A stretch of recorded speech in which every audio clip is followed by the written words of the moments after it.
Hello दोस्तों, नमस्कार। आप लोग का स्वागत है मेरे चैनल पर। ये देहाती नाच गीत है, तो आप लोग सुनिए, लाइक करिए, शेयर करिए, सब्सक्राइब भी करिए। कमेंट बॉक्स में बताइए आप लोग को नाच वाला गाना कैसा लगा। सपोर्ट करिए, आगे इनको बढ़ाइए।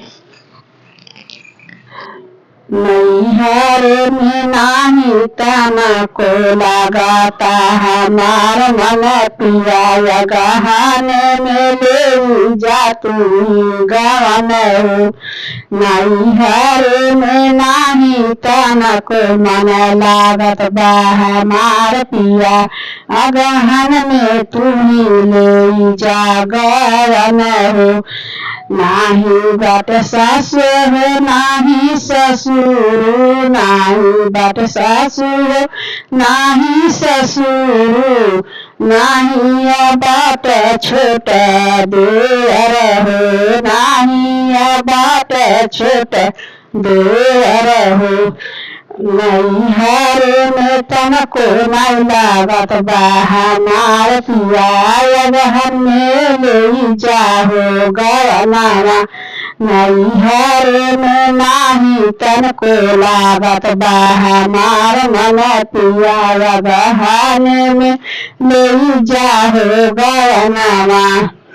नाही बाट जेठ हो नाही जेठनिया, नाही बाट जेठ हो नाही जेठनिया, नाही बाटी छोटा की नदी हो, नाही बाटी छोटा की नदी हो।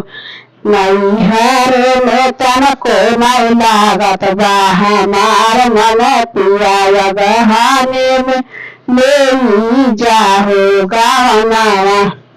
नैहर में तनको नहीं लागत बा हमार मन पिया, गहना में ले जाहो गवनावा।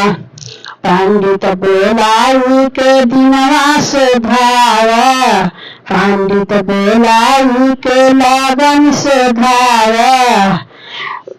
सासु ससुर के भेजी के हमके बोलाइला, ससुर के भेजी के हमके बोलाइला।